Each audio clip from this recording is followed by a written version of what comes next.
Here I have LENOVO M7 tab, and today I'm going to show you how to enable night mode on this device.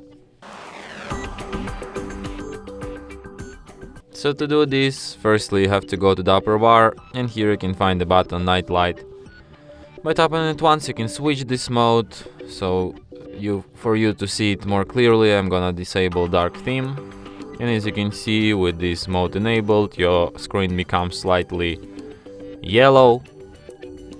By holding your finger on it, you can also adjust some of its settings, like you can change its yellow color intensity.